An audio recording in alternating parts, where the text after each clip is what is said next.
بسم اللہ الرحمن الرحیم۔ السلام علیکم ورحمۃ اللہ وبرکاتہ۔ القمر ویڈیوز کے مقبول عام سلسلہ واقعات کی نیو سٹوری لا حاصل کے پارٹ نمبر 9 کے ساتھ آپ کی خدمت میں حاضر ہیں۔ ناظرین، اگر آپ نے ابھی تک اس کہانی کے پچھلے 8 حصے ابھی تک نہیں دیکھے تو اسی ویڈیو کی ڈسکرپشن میں ان کے لنکس دیے گئے ہیں، وہاں سے کلک کر کے کہانی کے پیچھے والے تمام واقعات ملاحظہ فرمائے جا سکتے ہیں۔ شکریہ۔ چلیے شروع کرتے ہیں۔ عنایہ یار، آج نا میرے دوست کی برتھ ڈے پارٹی ہے، اس میں جا رہا ہوں، تم بھی چلو نا، بور نہیں ہوگی تم۔ سیف عنایہ کو لے کے جانے کے لیے جھوٹی باتیں بنا رہا تھا۔ نہیں، وہ تمہارا دوست ہے، میں کیسے جا سکتی ہوں؟ عنایہ نے ٹالنا چاہا۔ ہمارے ہاں ایسا کچھ نہیں ہوتا، ہم تو کسی کو بھی لے کے جا سکتے ہیں، اور وہ جانتا ہے تمہارے بارے میں تو کوئی فکر کی بات نہیں ہے۔ اس نے ایک بار پھر کوشش کی۔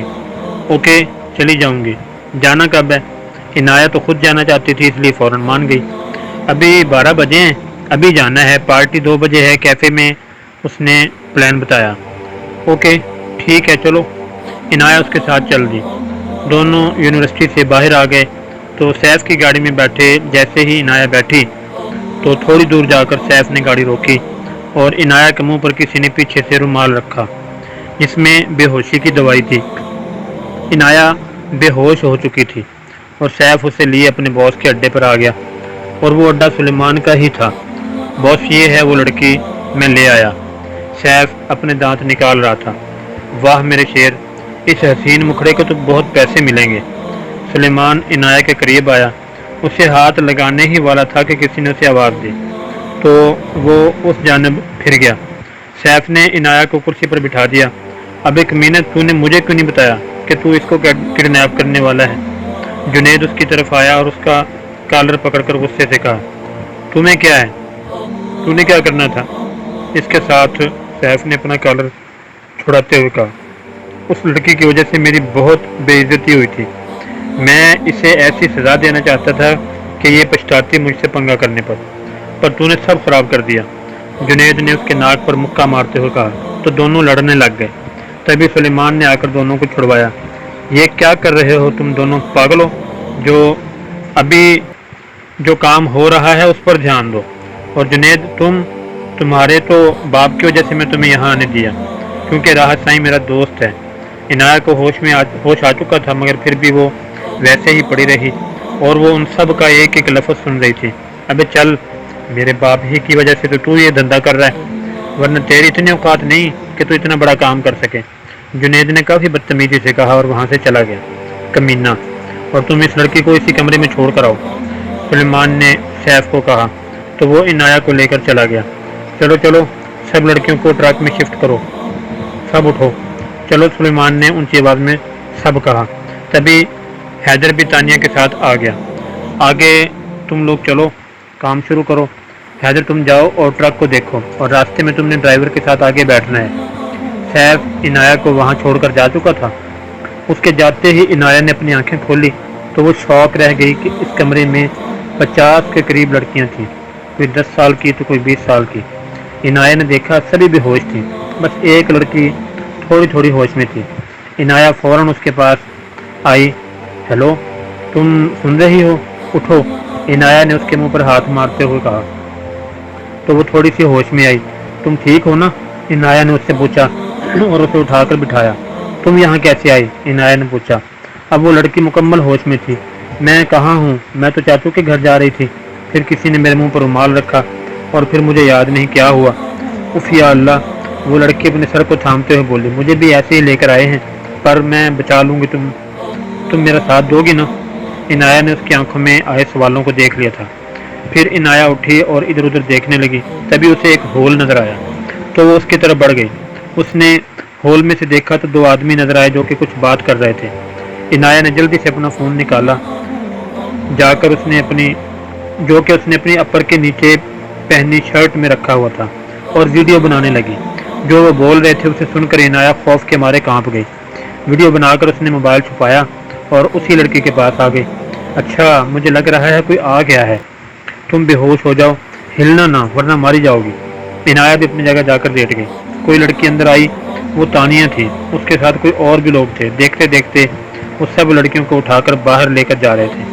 جب وہ عنایہ کو لے کر باہر آئی تو اسے ایک ٹرک میں ڈال دیا جہاں باقی سب لڑکیاں بھی تھیں اور دروازہ بند کر دیا۔ عنایہ نے آنکھیں کھولی تو ہر طرف اندھیرا ہی اندھیرا تھا۔ عنایہ نے اپنی پینٹ کی جیب سے چھوٹی سی ٹارچ آن کی تو اسے وہ لڑکی بھی نظر آئی۔ عنایہ اس کی طرف بڑھ گئی تو اسے اور بھی لڑکیاں ہوش میں آتی نظر آئیں۔ ان میں سے ایک لڑکی اٹھ کر رونے لگ گئی۔ چپ، اگر زندہ رہنا ہے تو تم چپ رہو گی، ایک بھی آواز نہیں نکالنا۔ عنایہ نے اسے چپ کروایا اور سوچنے لگی کہ کیا کرے۔ شام کے 5 بج چکے تھے اور تبھی سلطان نے جانے کی اجازت دی تو حیدر نے فوراً زوار کو میسج کیا۔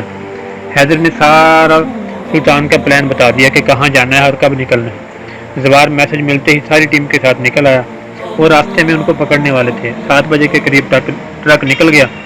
اس کے ساتھ سلطان، سیف، جنید، تانیہ اور 10 اسلحوں کے ساتھ لڑکے تھے جو کہ دوسری گاڑی میں تھے۔ وہ سب ٹرک کے پیچھے تھے۔ عنایہ بہت پریشان تھی، اسے کچھ سمجھ نہیں آ رہا تھا کہ کیا کرے۔ اسے یہ تھا کہ سیف اسے کڈنیپ کرے گا اور اپنے باس کے پاس لے کر جائے گا اور اس طرح وہ اس کے باس کا چہرہ دیکھ لے گی، پھر اسے مار کر واپس آ جائے گی۔ مگر یہاں تو کچھ اور ہی ہو گیا۔ ٹرک سڑک پر بھاگ رہا تھا جب اچانک فائر کی آواز آئی۔ درخت کے پیچھے سے زوار نے ٹرک کے ٹائر پر گولی ماری تو ٹرک رک گیا۔ حیدر باہر نکلا اور زوار اور اس کے سارے ساتھیوں نے ان پر حملہ کر دیا۔ زوار نے اونچی آواز میں اللہ اکبر کہا اور دونوں ہاتھوں سے گولیاں چلانی شروع کر دیں۔ باقی سب بھی فائر کر رہے تھے۔ دوسری طرف سلطان اس حملے کے لیے تیار نہیں تھا، پھر بھی وہ سب باہر نکلے اور ان پر فائر بیک کرنا شروع کر دیا۔ سلطان نے زوار کی طرف گولی چلانی چاہی، تبھی حیدر نے سلطان کی ٹانگ پر گولی ماری تو وہ وہیں لڑکھڑا گیا۔ قریب آدھے گھنٹے کی مسلسل فائرنگ کرنے پر زوار اور اس کے ساتھیوں نے سلطان کے لوگوں کو مار ڈالا۔ بس سلطان، جنید اور تانیہ بچے۔ سیف کو سینے پر گولی لگی تو وہ مر گیا اور گولی بھی زوار نے ماری۔ زوار کی ٹیم میں سب کو معمولی چوٹیں لگیں، ویسے سب ٹھیک تھے، وہ تینوں بہت زخمی تھے۔ زوار نے ان کو گاڑی میں ڈالنے کا کہا اور ٹرک کو کھولنے کا بولا۔ خود زوار حیدر کے ساتھ تھوڑا دور کھڑا تھا۔ تبھی روتی ہوئی لڑکیاں باہر نکلنے لگیں۔ سبھی باہر آ گئیں۔ آخر پر عنایہ باہر آئی۔ وہ جان چکی تھی کہ زوار نے یہ ریڈ کی ہے۔ اب اس میں زوار کا سامنا کرنے کی ہمت نہیں تھی، مگر نکلنے کے علاوہ کوئی چارہ نہیں تھا۔ زوار حیدر کی بات پر ہنس رہا تھا کہ اس نے لڑکیوں کی طرف دیکھا تو اس کی نظر عنایہ پر آ کر رکی۔ عنایہ! زوار کو اپنی آواز گہری کھائی میں سے آتی ہوئی دکھائی دی۔ اسے لگا جیسے کسی نے آسمان اس کے سر سے کھینچ لیا ہے۔ وہ فوراً عنایہ کی طرف بڑھا۔ حیدر بھی ان کی طرف آیا۔ تم یہاں؟ زوار کی آواز شوق میں ڈوبی ہوئی تھی۔ اس نے عنایہ کا ہاتھ پکڑا اور تقریباً کھینچتا ہوا وہ اسے اپنی گاڑی میں لے آیا۔ زوار! عنایہ نے کچھ بولنا چاہا تو زوار نے ہاتھ اٹھا کر روک دیا اور گاڑی کی سپیڈ حد سے زیادہ تیز کر دی۔ عنایہ سارا رستہ خاموش رہی اور زوار کا غصے سے برا حال تھا۔ حیدر نے ساری لڑکیوں کو ان کے گھر پہنچا دیا تھا اور ان کے گھر والوں کو خود سچائی بتائی۔ کچھ نے تو رکھ لی لڑکیاں۔ 10 لڑکیاں ایسی تھیں جن کے گھر والوں نے انہیں قبول نہیں کیا تھا۔ حیدر اور علی نے انہیں ایک گھر میں رہنے دیا جو کہ علی کا تھا، پر علی اب وہاں نہیں رہتا تھا اور باقی سلطان لوگوں کو زوار کے خفیہ جگہ پر رکھا تھا۔ زوار نے گاڑی لا کر حویلی میں روکی اور عنایہ کی طرف کا دروازہ کھولا، اسے باہر نکالا اور تقریباً اسے کھینچتے ہوئے اندر کی طرف بڑھ گیا۔ سبھی لوگ کھانا کھا رہے تھے۔ زوار کو اتنے غصے میں دیکھا تو اسے روکنے لگے، مگر زوار کسی کی پرواہ کیے بنا عنایہ کو کھینچتا ہوا اپنے کمرے کی طرف بڑھا۔ اپنے کمرے میں لا کر اس نے زور سے دروازہ بند کیا اور عنایہ کو بیڈ پر پھینکا۔ آہ! عنایہ کی چیخ نکل گئی۔ وہ اٹھنے لگی۔ زوار نے آگے بڑھ کر جبڑے سے اسے پکڑا اور پوچھا، وہاں کیا کر رہی تھی؟ زوار نے زور سے اس کا جبڑا دبایا۔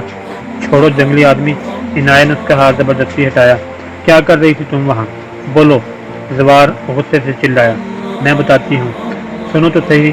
وہ سیف ہے نا، اس نے میرا کڈنیپ کیا تھا اور جب میری آنکھ کھلی تب میں اس بند ٹرک میں تھی، گولیوں کی آوازیں آ رہی تھیں، میں بہت ڈر گئی اور 5 منٹ بعد تم لوگوں نے وہ دروازہ کھول دیا اور میں بچ گئی۔ تھینک یو، اب میں جاتی ہوں۔ عنایہ نے جھوٹی سچی کہانی بنا کر سنا دی تاکہ زوار کا دھیان بھٹک جائے اور وہ اسے جانے دے۔ وہ جانتی تھی کہ آج زوار کو اگر سچ پتہ چل گیا تو وہ اسے جان سے مار ڈالے گا۔ چپ، ایک دم چپ! زوار نے اپنے ہاتھ کی انگلی سے وارن کرتے ہوئے کہا تو عنایہ سہم گئی۔ تمہیں کیا، میں شکل سے پاگل نظر آتا ہوں جو تمہاری بات پر یقین کر لوں گا اور تمہیں جانے دوں گا؟ پہلا پوائنٹ، تمہیں اندھیرے سے ڈر لگتا ہے، اور تم وہاں 5 منٹ بیٹھی رہی، وہ بھی چپ چاپ۔ اس دن تو 1 منٹ کے اندر تم بے ہوش ہو چکی تھی۔ اس کا مطلب اگر تم وہاں بیٹھی تو ضرور تمہارے پاس کوئی لائٹ ہوگی۔ زوار اس کے ارد گرد چکر لگا رہا تھا اور ساتھ ساتھ بول رہا تھا، 1 منٹ۔ زوار نے جب عنایہ کا چہرہ پیلا پڑتے ہوئے دیکھا تو وہ سمجھ گیا کہ جھوٹ بول رہی ہے۔ وہ لائٹ یہ کہیں تمہارے پاس ہوگی، ہو سکتا ہے تمہاری پینٹ کی جیب میں ہو۔ زوار نے جلدی سے اس کی جیب میں ہاتھ ڈالا اور لائٹ باہر نکالی۔ عنایہ پریشان سا منہ لے کر اسے دیکھ رہی تھی۔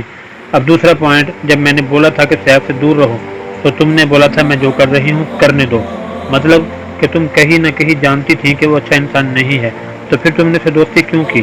بولو بولو۔ زوار زور سے چلایا، میں کیوں بتاؤں تمہیں؟ ابھی عنایہ کی بات منہ میں ہی تھی کہ زوار نے اسے کندھوں سے پکڑا اور ڈریسنگ ٹیبل کے ساتھ لگا دیا۔ اب دوبارہ وہ ڈرامہ مت شروع کرنا کہ میں تمہارا کیا لگتا ہوں وغیرہ وغیرہ، اور جو بولنا سچ بولنا، ورنہ میں کچھ بھی کر گزروں گا، کچھ بھی۔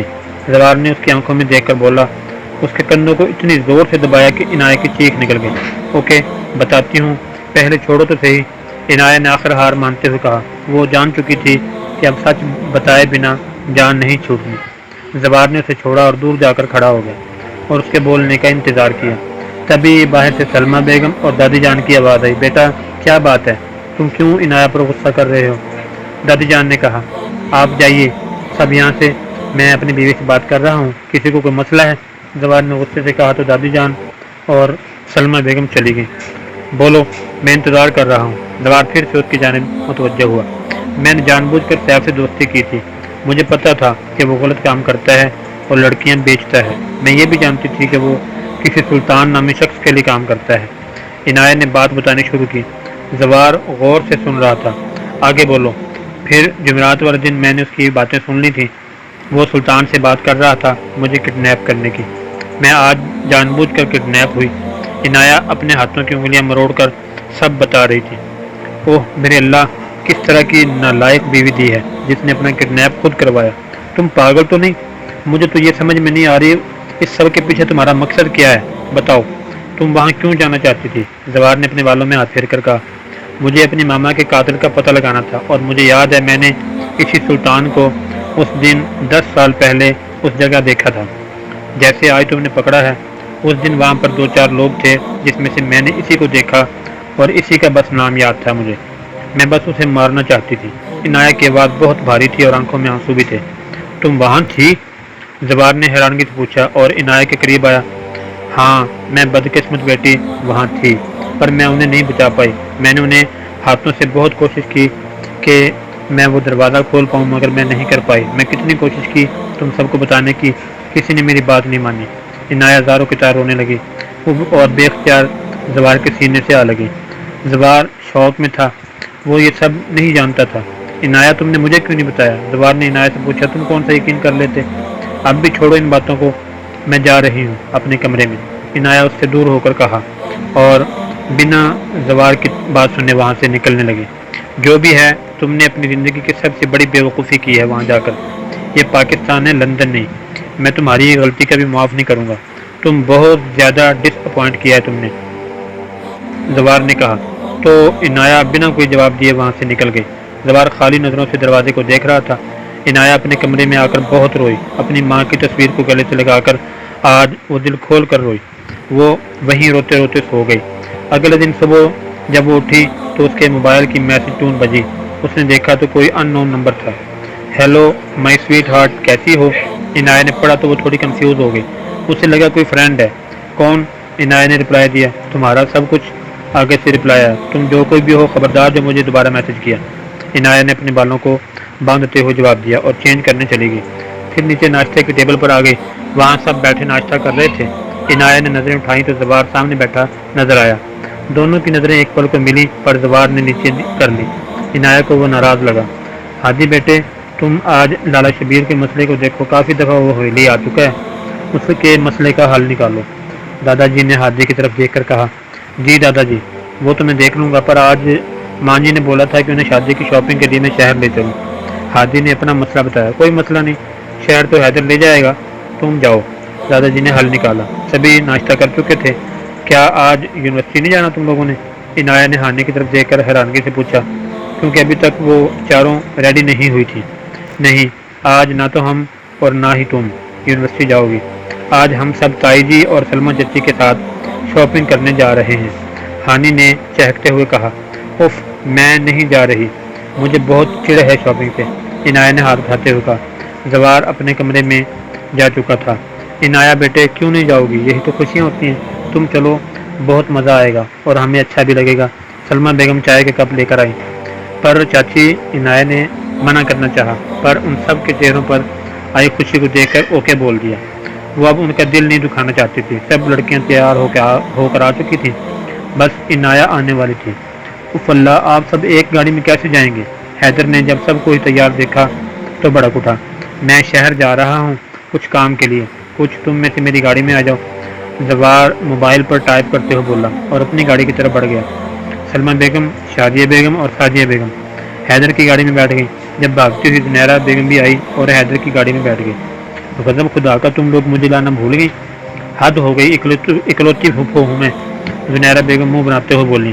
نہیں، ہم تو اس لیے نہیں بلایا کہ آپ کی طبیعت ٹھیک نہیں تھی، سلمہ بیگم نے صفائی دینی چاہیے۔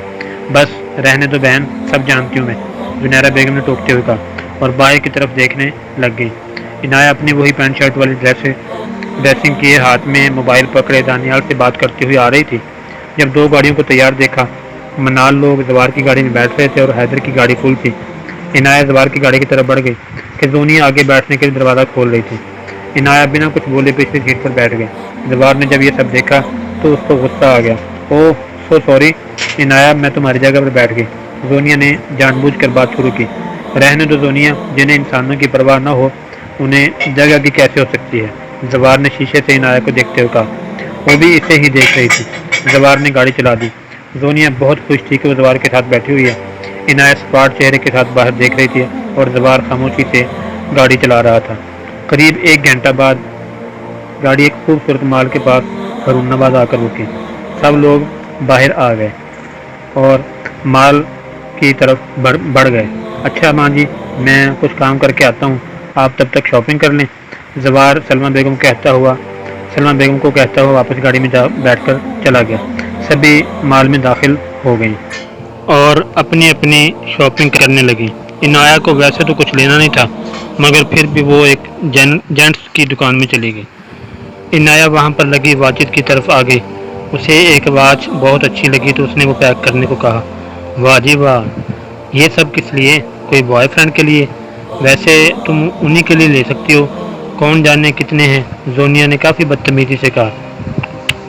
کوئی بات نہیں، تمہارا اگر کوئی نہیں ہے تو بتاؤ، میں مدد کر سکتی ہوں، بالکل تمہاری طرح کے ہیں میری نظر میں، اور مجھے کوئی ضرورت نہیں کسی غیر کے لیے چیزیں لینے کی جب میرا شوہر ہے۔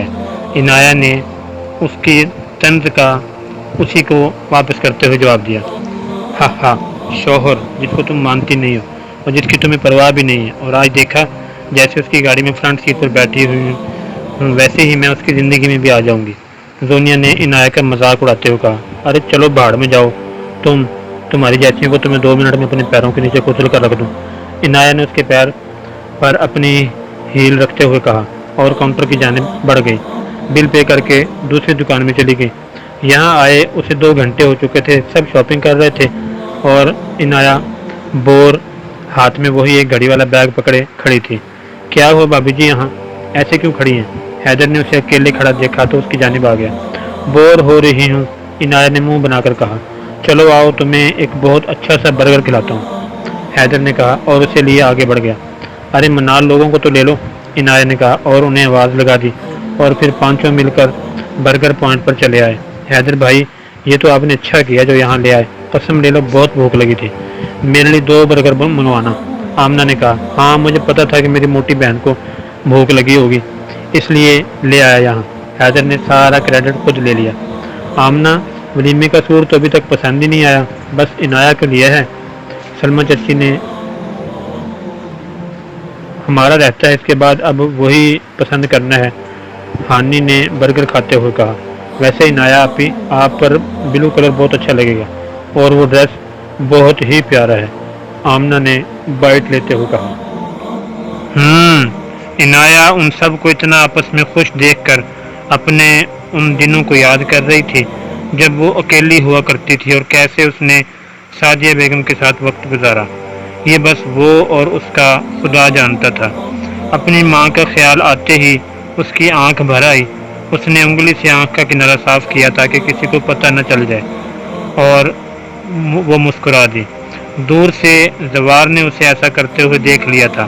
وہ ان سب کے ہی قریب آ گیا۔ کیا بات ہے، شاپنگ ہو گئی؟ زوار نے عنایہ کی کرسی پر ہاتھ رکھ کر کھڑے ہوتے ہوئے کہا۔ نہیں بھائی، نہیں ہوئی۔ اب آپ آگے آ گئے ہو، اب آپ مجھے ایک ڈریس لے کر دو گے؟ آمنہ اپنی چادر کو سنبھالتے ہوئے اٹھ کھڑی ہوئی۔ ہاں مجھے بھی۔ ہانی نے بھی کھڑے ہو کر اپنا حصہ ڈالا۔ لو بھائی، ہو گئی مانگنے والی شروع۔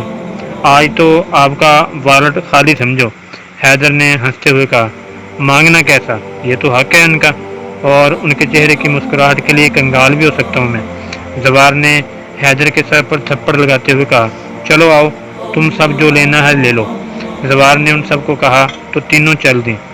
حیدر بل پے کرنے چلا گیا۔ زوار بنا کچھ بولے جانے لگا تو عنایہ نے اس کا ہاتھ پکڑ لیا۔ زوار نے سواریہ نظروں سے دیکھا۔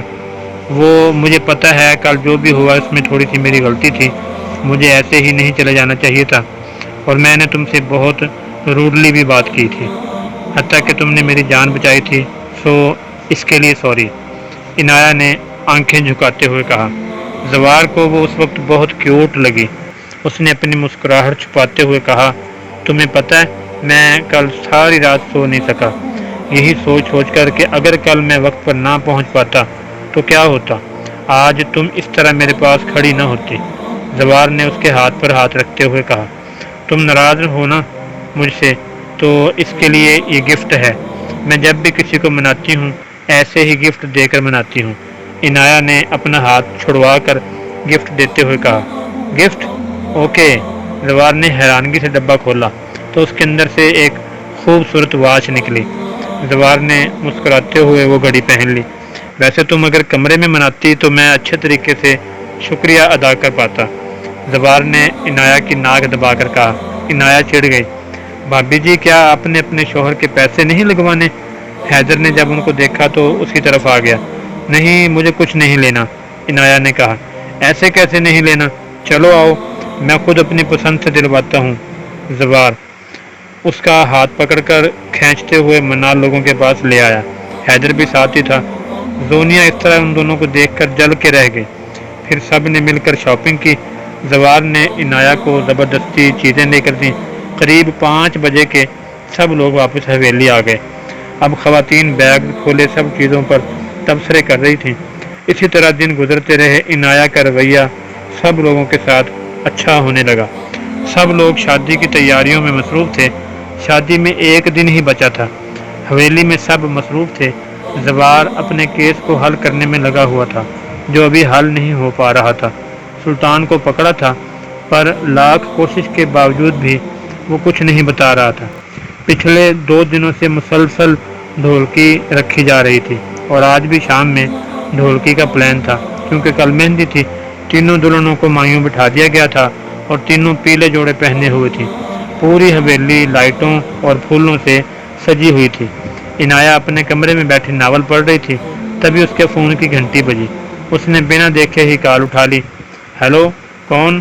عنایہ نے مصروف انداز میں پوچھا۔ میں تمہارا چاہنے والا، آگے سے جواب آیا۔ عنایہ کے ہاتھ ایک پل کو رک گئے، پھر وہ مضبوط آواز میں بولی، دیکھو میں نے تمہیں کتنی دفعہ بولا ہے کہ مجھے کال مت کیا کرو، ورنہ میں اب پولیس میں کمپلین کر دوں گی۔ عنایہ نے پولیس کا سہارا لے کر ڈرانا چاہا۔ ہا ہا ہا، مائی سویٹ ہارٹ، جلال کو آج تک کوئی پولیس پکڑ نہیں پائی، آگے سے ہنستے ہوئے جواب آیا۔ میں خود ہی تمہیں ٹھیک کر لوں گی، خبردار جو دوبارہ فون کیا، لوفر انسان۔ عنایہ غصے میں آ چکی تھی۔ اس نے اتنا بولا اور کال کاٹ دی۔ پھر بار بار کال آنے لگی تو عنایہ نے آخر کال اٹھا ہی لی۔ آئندہ سے مجھ سے اس طریقے سے بات مت کرنا، بہت برا پیش آؤں گا، اور یہ بات اپنے ذہن میں بٹھا لو کہ تم بہت جلد میری بیوی بننے والی ہو۔ جلال نے غصے سے کہا، وٹ، تمہارا دماغ تو صحیح ہے نا؟ میں اور تمہاری بیوی؟ او مسٹر، میرا نا نکاح ہو چکا ہے اور میں اپنے شوہر سے بہت پیار کرتی ہوں، سمجھے؟ اگر دوبارہ فون کیا نا تو میں اسے بتا دوں گی، پھر وہ تمہارا ایسا حال کرے گا نا کہ تم پچھتاؤ گے نہیں، سمجھے mister X Y Z? Inaya نے غصے میں سب بول دیا اور پھر کال بند کر دی۔ آیا بڑا، چلو اچھا ہوا زبار کا نام کہیں تو کام آیا، اب یہ بندر دوبارہ کال نہیں کرے گا، 2 ہفتوں سے تنگ کر کے رکھا ہے، سارا مزہ خراب کر دیا ناول کا۔ عنایہ نے دوبارہ ناول پڑھنا شروع کر دیا۔ یہاں آؤ سب کے سب کمینوں، جلال کی آواز پورے گھر میں گونج رہی تھی۔ سب کے سب ایک لائن میں کھڑے ہو گئے۔ میں نے کہا تھا کہ عنایہ کے بارے میں ایک انفارمیشن چاہیے، تو یہ مجھے کیسے نہیں پتا کہ اس کا نکاح ہو چکا ہے؟ وہ کافی بھڑکا ہوا تھا۔ باس، ہمیں بھی یہ سب نہیں پتا کہ میڈم کا نکاح ہوا ہے۔ وہاں کھڑے ایک آدمی نے کہا، تم لوگ کیا پیسے بس شراب جوئے کے لیے لیتے ہو؟ کام تو ٹھیک سے کرتے نہیں۔ ابھی کے ابھی جاؤ اور سب پتا کرو وہ کون ہے، کیا کرتا ہے، اور اس کے بارے میں ایک چیز پتا ہونی چاہیے، سمجھے؟ جاؤ، اب میرا منہ کیا دیکھ رہے ہو؟ کوئی غلطی نہیں ہونی چاہیے، میں اب معاف نہیں کروں گا، جلال نے انگلی اٹھا کر وارن کرتے ہوئے کہا۔ تو سب کے سب باہر کو بھاگ گئے۔ اگر ایسا ہوا بھی تو میں اس شخص کی جان لے لوں گا، تم صرف میری ہو، میری اور کسی کی نہیں ہو سکتی۔ جلال کی آنکھوں میں خون اتر آیا تھا۔ اس نے اپنا ہاتھ شیشے پر دے مارا، شیشہ کرچی کرچی ہو کر بکھر گیا۔ عنایہ ایسی ہی حویلی کا جائزہ لے رہی تھی۔ چلتے چلتے وہ ایک کمرے کے قریب آئی جس کا دروازہ بند تھا۔ یہ کمرہ، عنایہ سوچنے لگی، تبھی ایک دم اس کے دماغ میں خیال آیا، ماما کا کمرہ؟ عنایہ نے ہکلاتے ہوئے کہا، اور پھر اپنے آپ کانپتے ہوئے ہاتھوں سے کمرے کا دروازہ کھولنا چاہا، پر وہ لاک تھا۔ نرگس، ادھر آؤ، جاؤ جا کر اس کمرے کی چابی لے کر آؤ، عنایہ نے نرگس کو بلا کر کہا۔ نرگس 18 سال کی لڑکی تھی جو کہ یہاں اپنی ماں کے ساتھ رہتی تھی۔ عنایہ بے چین سی ادھر ادھر چکر لگا رہی تھی جب نرگس سلمہ بیگم سے چابی لے کر آ گئی۔ عنایہ نے اسے چابی چھینی اور اسے جانے کا بولا۔ جیسے ہی اس نے دروازہ کھولا، سامنے ہر چیز پر گند تھا، ہر چیز پر مٹی ہی مٹی پڑی ہوئی تھی۔ عنایہ اپنے قدم اندر کی طرف لے گئی۔ ماما، عنایہ نے بیڈ پر ہاتھ پھیرتے ہوئے کہا۔ سائیڈ ٹیبل پر تصویر رکھی ہوئی تھی جس میں عنایہ، دانیال، زینب بیگم اور سلیمان صاحب ساتھ بیٹھے مسکرا رہے تھے۔ عنایہ نے وہ تصویر اپنے ہاتھوں سے صاف کی اور پھر سینے سے لگا کر زور زور سے رونے لگی۔ دانیال، جو کہ عنایہ کو ہی ڈھونڈ رہا تھا، اس کمرے کا دروازہ کھلا دیکھا تو یہاں آ گیا۔ عنایہ میری گڑیا، کیا ہوا؟ دانیال نے جب عنایہ کو اس قدر روتے ہوئے دیکھا تو اس نے پریشانی سے پوچھا۔ بھائی، وہ روتے ہوئے اس کے گلے لگ گئی۔ ماما کا کمرہ ہے یہ، ہماری تصویر، یہ ٹیبل جس پر ماما بیٹھ کر لکھتی تھیں، اور یہ پین، یہ بھی دیکھیں، ماما کے سوٹ، اور یہ ماما کے جوتے۔ عنایہ روتے ہوئے سب چیزیں دکھا رہی تھی۔ بس میری گڑیا، ماما اب نہیں ہے اس دنیا میں۔ دانیال نے بڑھ کر عنایہ کو گلے سے لگا لیا۔ آج وہ بالکل 10 سال پہلے والی عنایہ لگ رہی تھی۔ عنایہ دانیال کے گلے لگی، ٹوٹ کر رو دی۔ دانیال بھی ساتھ میں ہی رو رہا تھا۔ تبھی سلمہ بیگم اندر داخل ہوئیں اور عنایہ کو اس طرح دیکھ کر پریشان سے ان دونوں کے قریب آ گئیں۔ کیا ہوا میری بیٹی؟ انہوں نے عنایہ کو گلے لگا لیا اور بیڈ پر بٹھا دیا۔ میری ماما، عنایہ نے روتے ہوئے کہا۔